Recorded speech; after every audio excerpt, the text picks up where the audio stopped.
Time keeps on leaving and we keep on moving. When do we pass on our wisdom to the youth? My veteran story, lost arts discussions, fireside chats with a bourbon or two. It's time to hear the stories by military veterans. Get yourself ready, it's the Lost Arts Podcast. The Lost Arts with Andrew Cox. Hello, my friends, and welcome back to the Lost Art Podcast. That podcast that's given a voice to our veterans. I am your host, Andrew Cox. On today's episode, we have Sergeant Major retired Mark O'Loughlin on the program, and he's going to tell us his veteran story. Before we get into his veteran story segment, are you enjoying the podcast? Then consider being a TLA patron. That's the Lost Arts patron. It is with donors that we are able to continue recording these podcasts and getting our veteran voices out for all to hear.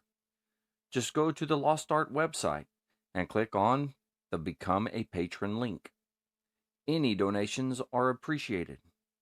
If you would like to be a guest and tell your story, then email me at thelostartwithandrewcox@gmail.com. Ladies and gentlemen, welcome Marine veteran Sergeant Major retired Mark O'Loughlin. Mark, how you doing today? I'm doing great, Master Guns. How are you doing? Oh, I'm doing outstanding. I can't complain at all. I'm excited that you're on the program finally.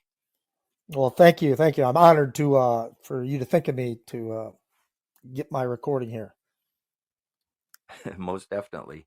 So we're gonna sit here. We'll talk about your veteran story, and we'll start at the beginning. So what was it that made you want to join the Marine Corps, and kind of walk us through that, and then going through boot camp. Okay, I'm from Independence, Iowa. That's in northeast Iowa, and I grew up on a farm, with beef, and then later on a dairy operation. So I was I was the middle child of 9 kids. I had 3 older brothers, an older sister, 2 younger brothers, and 2 younger sisters. So, and we're all basically all 1 year apart. And it's farming, Wow. it's a farming community. So my dad was not adamant that we all stay there and stay on the farm. My parents really instilled, go and do what you have a passion to do. And right. my dad was in the 2nd Infantry Division in the Korean War from around June of 1951 to June of 1952. I was always impressed with his his military career, the combat that he did. He was an infantryman, and so that always intrigued me. I think I did book reports in school, high school on it, and everything like that. So I always knew I wanted to join the Marine Corps.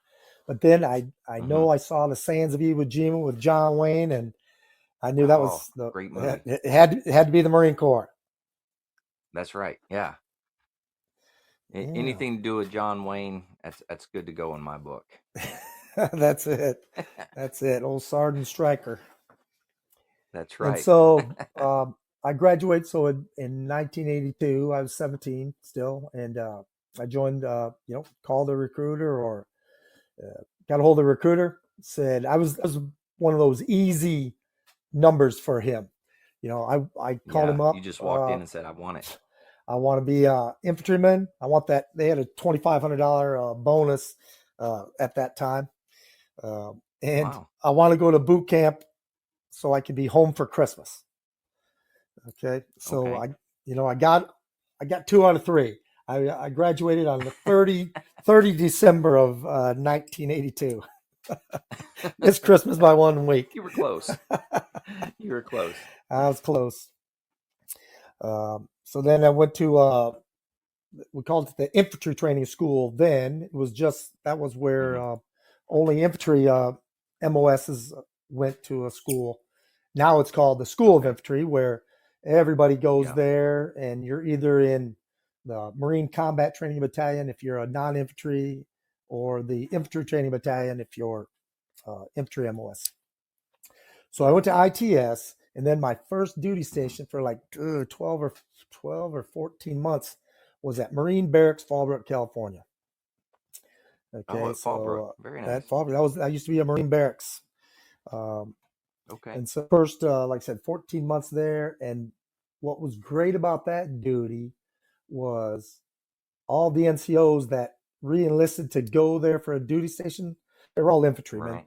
And so we not only learned all the guard security type duties there, uh, these NCOs taught us infantry stuff because they knew we were all going to the infantry.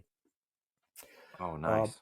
yeah. So And after, and how long were you there at Fallbrook? I think maybe 14 months, I think. Okay. And then got transferred to the 3rd Battalion, 9th Marines, um, Okay. India Company.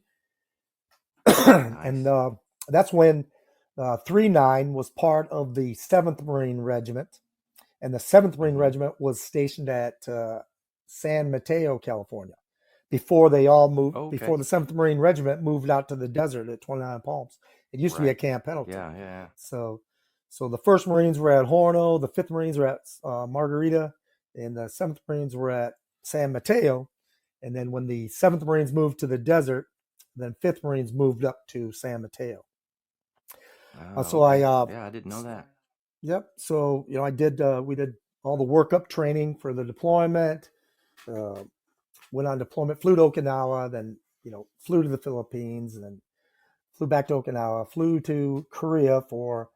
Um, uh, Actually, no. Then we flew to Japan for Mount Fuji. Did training at Mount Fuji Okay. for a month, and then we flew to Korea for Team Spirit. That was what, Team Spirit 85, Oh, wow. and then flew back to Okinawa, and then eventually flew back to Camp Pendleton, and So uh, on that deployment, what were some things that you remember that were kind of memorable, and then good things that you learned while you were there?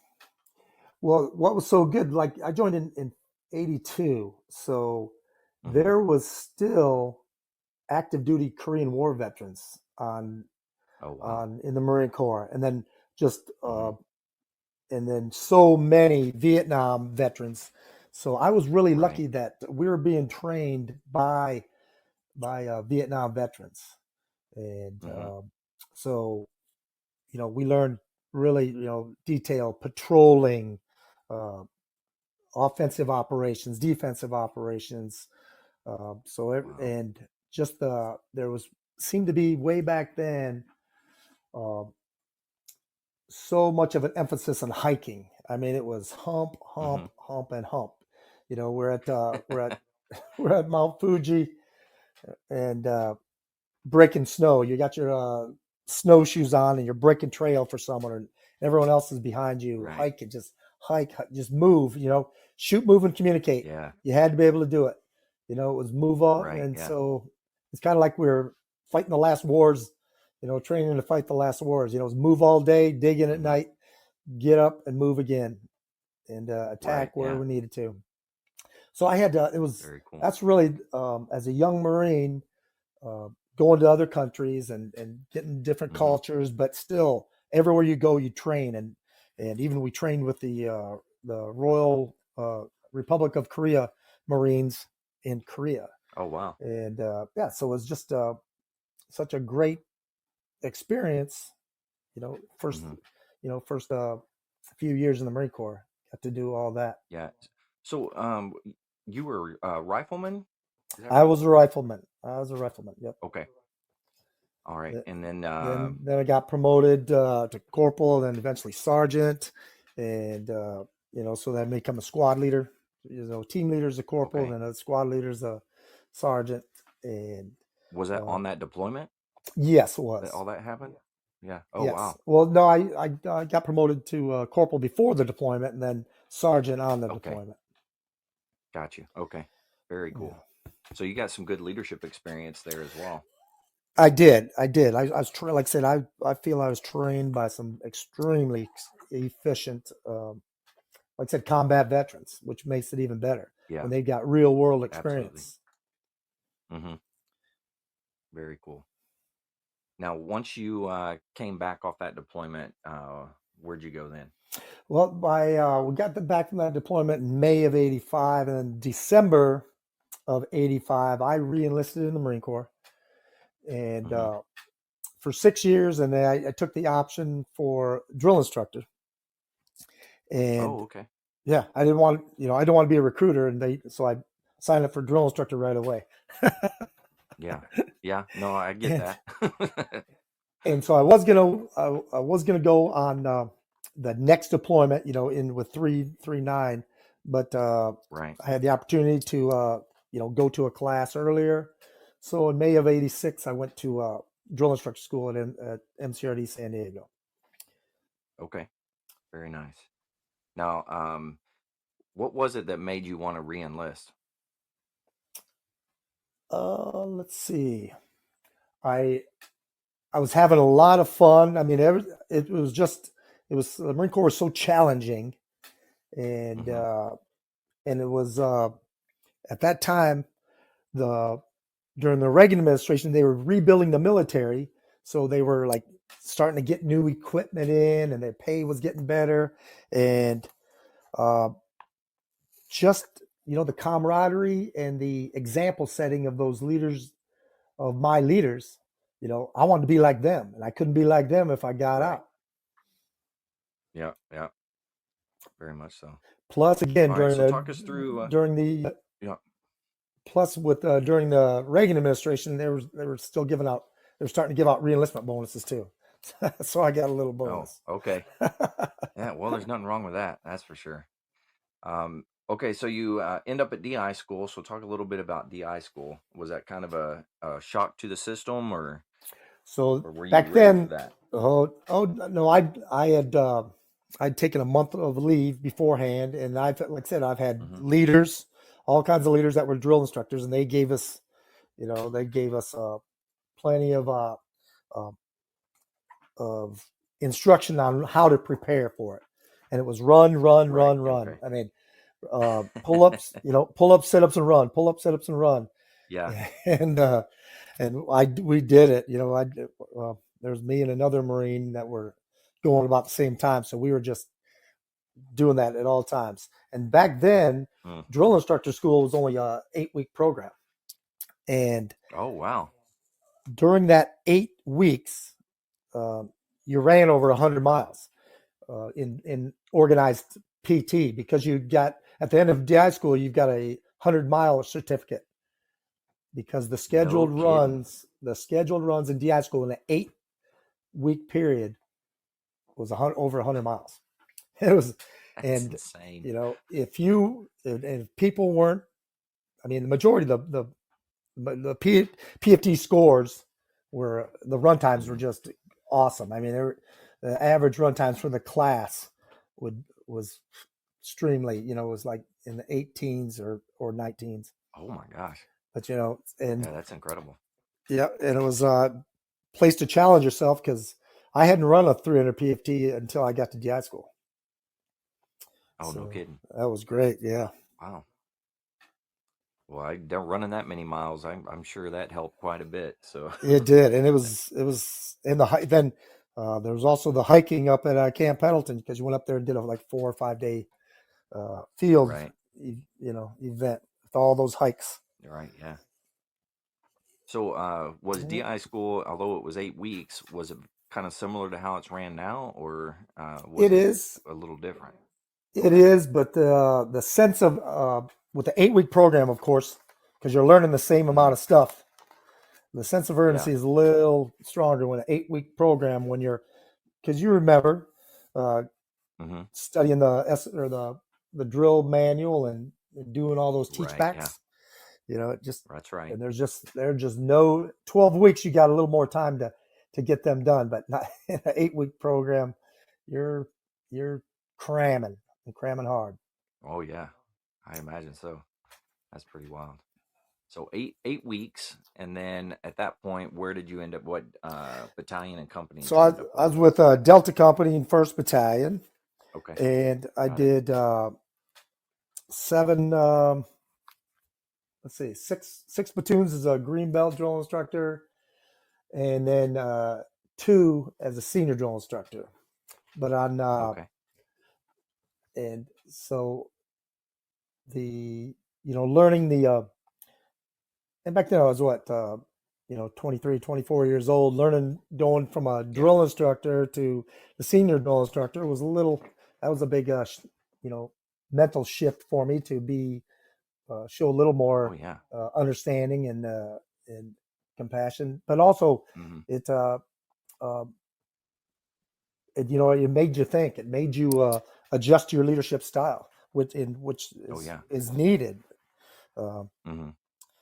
so then I had a um, little hiccup with the standard operating procedure, and so got in a little trouble with That the happens battalion, sometimes.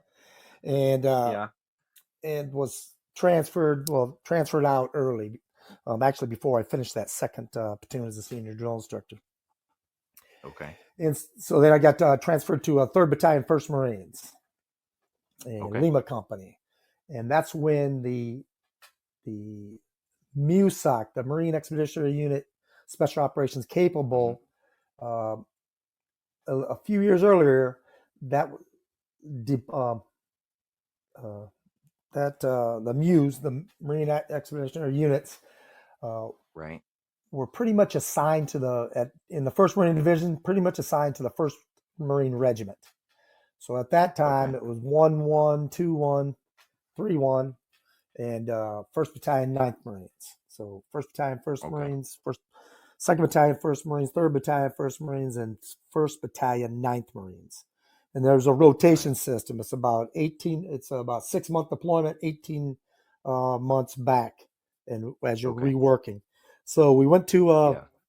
on a MUSOC deployment, and that training was just so great. We cross trained as far as the helicopters, amphibious tractors, the raiding boats. So we got a Oh good wow. training, all around training there, and it was still hike, hump, hump, hump, PT, run, run on your, if you're not hiking, you're running, and Yeah. so it was still just such a great challenge. So we did that And deployment. was that the same? Sorry, was that the same deployment to Oki? Same type of No, deployment, so or was this it different? it was a little more. This one was a little more intense as far as different.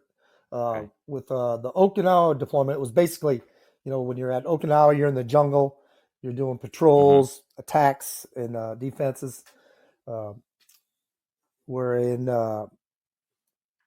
we're in the next deployment in the 1st Marines. When I went to 3rd Battalion, 1st Marines, Mm-hmm. we started doing the raids, more of Oh, okay. patrolling and raiding with the different. Well, like I Mm-hmm. said, with the different elements of insert, whether it's a helicopter, the amphibious tractor, Right. or the rubber raiding boat. Okay.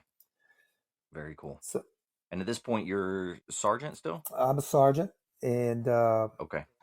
yep, sergeant on that deployment. And then we came back from that deployment. We started another workup, and that was the August of 1990 when Saddam Okay. Hussein decided to get crazier, I Yep. guess. And then so it led to Desert Shield, Desert Storm.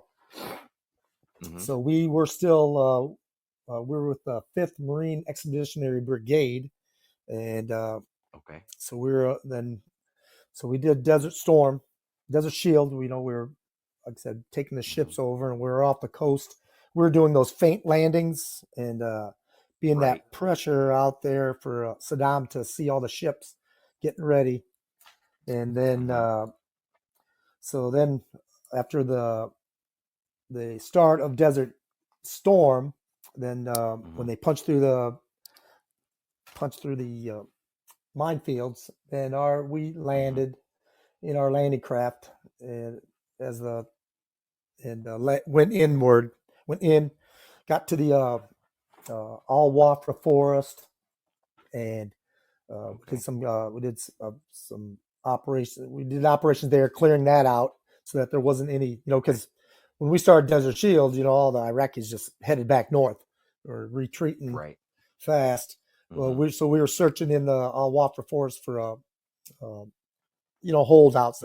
Some of them that didn't get the word that they should have left, and so we found some of them. Like I said, they didn't get the word, so they started firing at us, and that was a very deadly mistake for them. And so, so that's where I first experienced combat was in Desert Storm. Okay, you were a squad leader at this point, or I was a platoon guide at that time. Okay, I was a platoon guide, and very cool. Yep. Wow. So that was, and then how, was a good experience there. You were saying that was your first experience at in combat. In combat, and getting shot at and reacting under fire, and it's really where that work for you, like in your mind. Well, that's where the training just kicked in, and the good examples we had from our leaders in the past. It's you get taught it, and then you train again and again and again, repetition, and so there's ways to do things, and then you'll always have a plan. But they always say that the best laid plans goes out when the first round strikes. And sometimes that's true. Yeah. And a lot of times that's true, but Marines know how to, improvise, overcome, and adapt. So whatever situation you're in, you get, you get those new set of circumstances, and you make a quick plan in your head, and you do the proper reaction to it. Absolutely. Yeah. And I think that's one of the great things about the Marine Corps is how we train to that.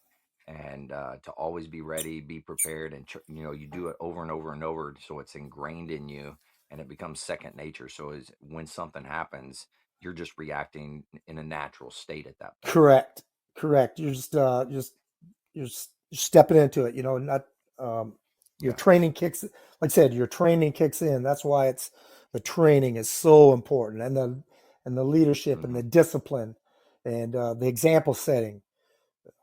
Right. Yeah, that's very good. And then how long were you over there in country at that time? So we were, from the time that that we left San Diego and then got back, it was a little under 9 months. A little under 9 months. Oh, wow. Okay. Yep. But there was other people that were over there longer, Oh, yeah. So there was some that, like the first Marines that got sent over there were sent over there in August, end of August. And they didn't get back till, what, March, April time frame. Yeah. Holy cow. I had no idea it was that long. They were over there that long. Yep. Because, we had to get all the forces over there. They're, and President Bush at that time was, the senior, was building the coalition, the UN coalition. So it wasn't just America against Iraq. Right. So it took time to build up all the forces, get everybody in place, and logistics is important, so that everyone could get resupplied with everything. Yeah, I'd say that's pretty important. Totally. So, what were some lessons learned for you on that deployment? Was there anything that comes to your mind for that? Well, the buildup is communication is just cannot be overstated, because, like I said, there was we had some Marines, like our first sergeant was a Vietnam veteran. My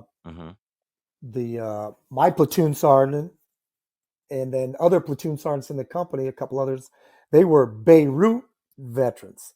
They had been in they had been in Beirut in combat. So they had they had combat experience. So on the way over aboard ship, and then even when I'd imagine with those Marines that were there already, there's so much unknown. That's one thing about combat, is the unknown. And that's where fear comes in. Is fear of that apprehension of the unknown. So the more your leaders can communicate and give you an idea of of what's going to go on, and that's one thing about the Marine Corps. I mean, we know we have competent leaders. We have well-trained, competent leaders. Absolutely. So that like I said, the communication, and then getting to know your people, because you got to have a cohesive unit. You got to have a cohesive unit while you're going in there, and that takes some good leadership and bringing everybody together, training as a team, shared hardships, all the stuff that builds camaraderie and cohesion. Right. That's awesome. All right. So you get back. What was the homecoming like for you as you got back? I remember being ticker tape parades and things like that. Were you involved in anything like that? Well, no, because when the war, like I said, when all the hostilities were, claimed to be over, and they started getting everybody back, we were a battalion within the Marine Expeditionary Brigade, so we became the Marine Expeditionary Unit, and we stayed over in the Persian Gulf. Okay. Until you didn't get to see any of that. I didn't get the ticker tapes. I saw them on TV sometimes, or in the Stars and Stripes newspaper, but we didn't get back till August, till like the end of August. Okay. All right. Yeah. Wow. But our families gave us a great homecoming and everything like that. So yeah, absolutely. Yeah. So you get back. Did you stay in the unit, or did you go somewhere else at that point? No, I stayed in the unit. Because so for right after Desert Storm, George Bush Sr. He starts implementing this reduction in forces, right? Okay. And so the Marine Corps is going to drop down to a certain amount of numbers, and so when that happens, they don't need as many, ranks, higher ranks, because the rank structure is like a pyramid. There's less sergeant majors than there is sergeants. So so there's, with the downsizing,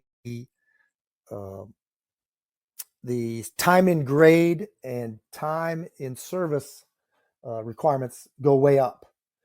For like a Marine sergeant to get selected for staff sergeant, it was like 6 years, over 6 years. Oh wow! It was crazy, and there was a lot of people who had to get out. I almost had to get out. The Marine Corps gave me a chance to go past service limitations, and nice. So I did that other deployment. I did that next deployment with 3-1. We flew to Okinawa, but then we got on ships as a MEU over in the over in the 3rd Marine Division area of responsibility. We were on the 31st MUSOC. And that was another great deployment. It was around the South Pacific, So we on these deployments, ships usually get to go to more places than if you fly over. So I've been all over the Pacific.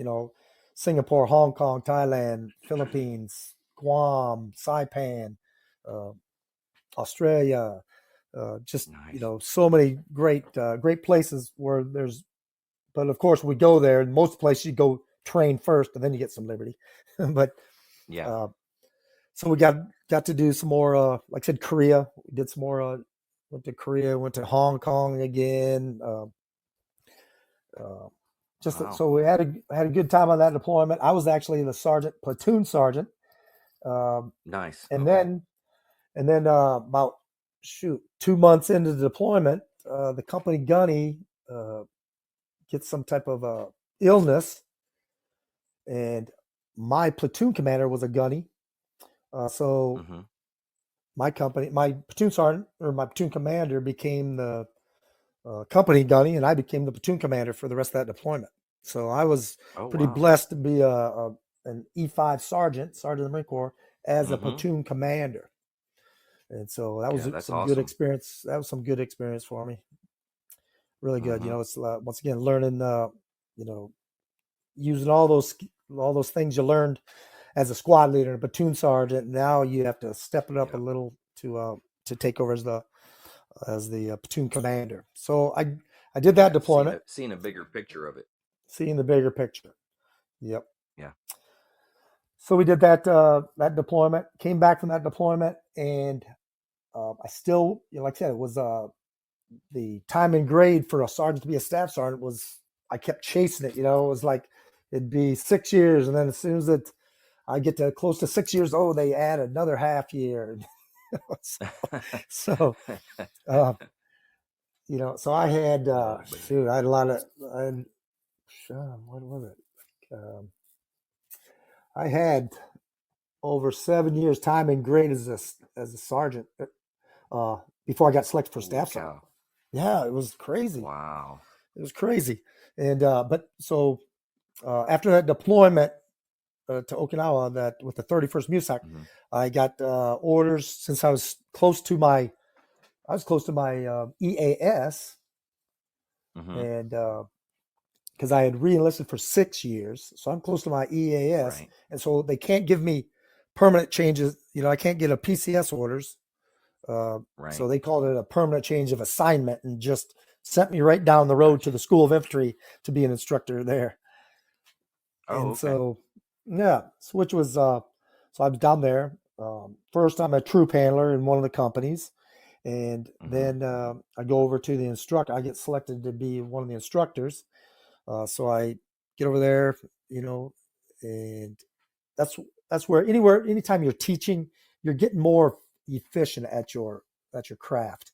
And so, I was teaching, the weapon systems, explosives, patrolling, offensive, defensive operations, like I said, all the weapon systems.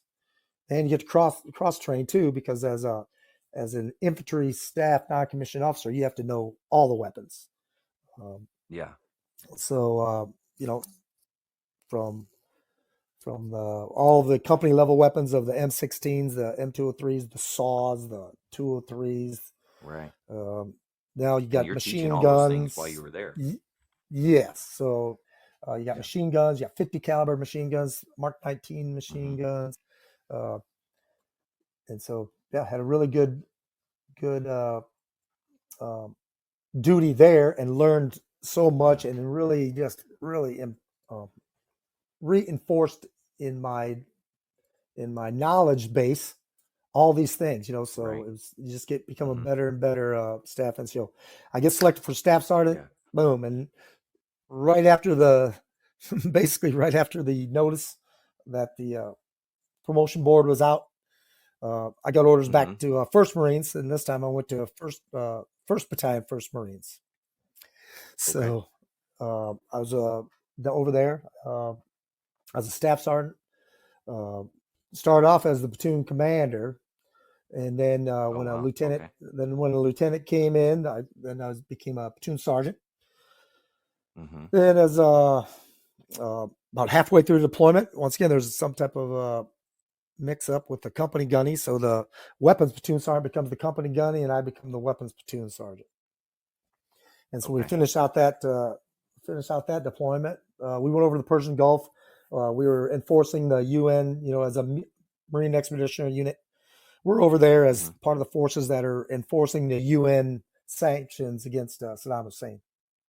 Because this was in 97, I think 96, 97, 97. So 97 and 98. So I come back from that deployment, and I had the opportunity to cross deck over to 2-1, 2nd Battalion, 1st Marines. And then, so I was able to cross deck. I went over to them and went on another deployment with them. So I started off as the weapons platoon sergeant, and then we got this influx of more staff NCOs, and we got a gunny in, so he became the weapons platoon sergeant. I became the machine gun section leader. So not a demotion, but just different billet. It's still a gunnery sergeant billet. So, but it was good. Then I got even more efficient with the machine gun, and I was able to teach those machine gunners, things that I knew that they might not have, since I was on the instructor side of the house. Absolutely. Yeah. So then, Just make it that much better. yep. So we basically did the same deployment back over to the Persian Gulf. Mm-hmm. Same, like I said, same time frame, same place that we went to. And actually, when we went to Australia, this was a great thing about going to Australia. We went to a Mackay, Australia, and Mm-hmm. we were our commanding officer the ship's commanding officer presented a Silver Star medal to an Australian who had earned it working with the Americans during the Vietnam War. No And so kidding. this was Wow. in 1999, and we're Mm-hmm. and we're presenting this man his Silver Star medal. Wow. That You was, do that was a parade and everything for it, or? No, we just had they had a big reception, a ceremony and reception on the ship, on the Navy ship that we were Okay. on. Got you. Wow, that's really cool. Yeah. That's So another good thing about the Marine Corps is traditions and making sure that we do those types of things. And it that's is. one of It the is. great It's things about the great. Marine Corps. It is. And let's see. After that, came back. I reenlisted. Came back Mm-hmm. down to the drill field, MCRD San Now, Diego. how many years in do you have at this point? Oh, let's see. I came back at the end of '99. So I had 17 years in, or 18 years 17. in. Okay. Oh, wow. Oh Okay. no, yeah, end of 99, 82. So yeah, 17. I had 17 years in when I went through So, DI school for the second time. And now, was this it's a time longer 12-week or was it the program 7, now. 8 week? Yeah, so now it's the Okay. 12-week program. Yeah, yeah. And they have they have the Crucible. And so Oh, okay. Yeah. all all drill instructor students have to go through the Crucible. And That's right. Yeah. yeah. So that was you know, it when it's ran properly and it's ran according to the schedule, it's a tough evolution. Oh, yeah. It's a tough. It It's wasn't brutal. the toughest. Uh, It wasn't the toughest thing I ever done, but it was like I said, it was tough for um, yeah. especially someone my age. Like, Yeah. yeah. Yeah. Woo. That's very true. Yep, That having can be like a rough go for sure. it was. Yep. And so then I went to India Company, 3rd Battalion, and I was a green belt drill instructor for 1 cycle, and then a senior Hmm. drill instructor for 3 cycles, and Okay. then I went to uh, over to drill instructor school as an instructor. Oh, wow. Okay. And at Very that, nice. right around that same transition time, when I was, like I said, I went up for the board for Meritorious Gunner Sergeant. I was promoted to Meritorious Gunner Sergeant when I was Very over at nice. DI school, Okay. and so I did my time there at drill instructor school. And the war kicked off in 2003, and so I Mm-hmm. received orders to 1st Battalion, 1st Marines, and Mm-hmm. I was the senior gunnery sergeant in the battalion, so I was the company gunnery sergeant for headquarters and service battalion. All my Okay. previous deployments and time in the infantry, I was always in a rifle company, and so Right. that's what I knew really well. Mm-hmm. And so I tried to convince the sergeant major and the battalion commander that I should be a company gunny in one of the rifle platoon or companies, but they didn't see Yeah. it that way. And so I was headquarters and service company gunny, working with Yeah. all the different entities in a battalion. The S1s, S2, S3, Yeah. S4, the corpsmen, the forward air Having to deal with all controllers. us pogues. Yeah, I was a yeah, and but it was probably uh, one of the best things that I could have done, because I got to have a better, more overall look at the whole battalion and how the battalion Yeah. runs. Uh, Absolutely. Instead of just being like when you're in a rifle company and the ammo doesn't show up at the range on time, you're cussing out S4, and but when you're the company gunny that S4 falls under, you don't want those complaints coming in. So you try to make sure that that enough good preparation goes in where they're on time and everything. Yeah. Yep. So now, did you deploy with? We did. We went over to yes. So we went over to Iraq. We were part of the 13th MEU. So we went into Iraq. We were down in the Al-Fa Peninsula, down by Basra, down in that area.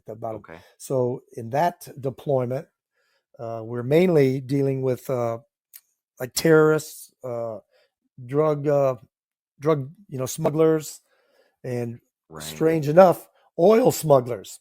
So in the Persian Gulf, they'd take these boats and they'd go find a pipeline, oil pipeline. They'd knock a hole in it, fill up their boat with oil, take it out into the Persian Gulf, and go sell it. No kidding! Wow. Right. So there were some there were some hardcore terrorists still down there hiding, civilian clothes type things that we had to do some dealings with. And so that was another experience there. And once again, with the leadership that I learned all that time in being in rifle companies, really helped as the company gunny, making sure the Marines that are not infantry Marines, we still had to do patrols and checkpoints and clearing operations, stuff like that. So I was able to use a lot of my knowledge to help train them and get them ready. Yeah, absolutely. Yeah, that's really cool. And then how long were you deployed that time? We were gone a little over 6 months. A little over 6 months, I think. Okay. And so, and at this point, this is your like 7th deployment? No, that was let's see, 1, 2, 3, 4, 5, 6, 7. Yeah, you're right. It was 7th deployment. Yeah, I counted right. Yep. Hey, yeah. So we get, and like I said, I'm a gunny, and by this time I've got 22 years in the Marine Corps, and that's service limitations for gunnery sergeants. And I wasn't in zone. I hadn't been looked at for promotion. So somehow they enabled promotion to first sergeant or master sergeant. I chose first. Okay. Yeah, I chose first sergeant. I wanted to be a first sergeant because I wanted to be a sergeant major. But I wasn't in, I'd never been looked at. However, my 22 years is coming up in October of 2004, and it was I had to go on terminal leave. I went on terminal leave because because at first they denied me to be extended to be looked at for promotion, right? Because the promotion board went in October and released before at the end of or that first part of November. But they initially denied me, and so after talking to enough people and requesting, putting in request after request, they allowed me to be extended just until the end of the promotion board. So I was still on terminal leave when the promotion board let out, and I was selected for first sergeant. So it was like, yeah. That's awesome. And where were you at on terminal leave? I was at my house. I was at my house. I was working. I was doing real estate investing, and and so I was working. Yeah. And what's so funny was when the list came out, and the 1st Marine Division is still over in Iraq. 3rd Battalion, 1st Marines is still in Iraq. The Sergeant Major from 3-1, Sergeant Major Ed Sachs, he calls me up at home. He says, "Hey, you're on the list." And I told the Division Sergeant Major that uh, I want you in the battalion, da da da. And he said, make it happen. And I go, well, I'm not going to get in a fight between sergeant majors, but the 2nd Battalion, 1st Marine Sergeant Major asked me if I wanted to come over there. He goes, well, the division sergeant major's here, so you're coming to 3-1. Nice. Okay. Yeah. And so I said, okay, I'll get me the information to fly over there. I'll pack. I got my stuff all ready to go. He goes, no. Yeah. We're almost done with deployment. I need you to go over to 3-1 and help round up all the Marines we sent back because of injuries and the ones we left behind and everything like that. And so I got over there, helped the remain behind staff NCO that was there. I helped him round them all up and get them get all the roster, make sure we could match a face to our roster. And then the 3-1 came back. I was assigned to Lima Company as the first sergeant, the same company that I went to Desert Storm with. So I was really proud of that. And so we did our workup. We flew into Iraq. We were stationed out of the Haditha Dam. And so we did combat operations there to retake the city of Haditha. And then after we pretty much cleared Haditha out, then over there it's called the Haditha Triad.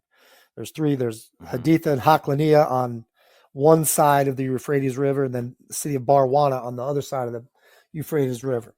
So after we cleared Haditha, then the rifle companies were given responsibility of the different cities. So my company was over in Barwana, and so we spent the time over there. First, it was a lot of active combat operation when we first got there, but after it settled down, then it was we were working with the sheikhs and the city council to make sure that nothing was going on in their city and everything like that. So it was that sustainability operations. We helped get the elections. We helped get the elections started there and help them, execute in a successful election. And I was that was the first election that they had, right? Yes. Yeah. Yeah. And so it just goes to show, I mean, those people were so proud, especially the women were proud that they, had their purple finger because they had to dip their thumb into this purple dye. So that was one person, one vote. And just amazing how, after being, terrorized and by Saddam Hussein for all those years, how proud they were to be able to vote. Very, very good experience.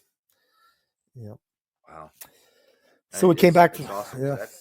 That's like life changing for those people, and I'm sure for you and your Marines, I'm sure you're looking at it and you're like, wow, I can't believe I'm part of this. And correct. We help them out with this. Definitely. And then the kids were able to go back to school, especially the little girls were able to go back to school. It's things we take for granted here in this country. Absolutely. It's things they don't take for granted. Wow. So we got back from got back from that deployment, and we went right back on deployment. We were a MUSOC again, but the sergeant major had reassigned me to the weapons company. So I was the weapons company first sergeant, which was once again first time I was in a heavy weapons company, but it was great to learn. And thankfully I had a lot of that experience at the School of Infantry on learning all the weapon systems. So I knew the 50 cal Mark 19. I knew the basics of the mortars and the anti-tank weapons. So I was able to, get taught. So I was able to be taught how to do more stuff with, say, the mortars. I got refreshed on the machine guns and learned more about those anti-tank weapons. And so that was, once again, it was a great experience. And by that, with a heavy weapons company, it's all vehicle mounted. So once again, the headquarters and surface company, Gunny, working with convoys of vehicles, helped me out there also to make, so I knew the whole situation and everything. And had a great, had a great time on that deployment. The battalion just did some remarkable things. And our company, the weapons company, did some spectacular things too with finding, we're mobile, so we're moving all over, going everywhere.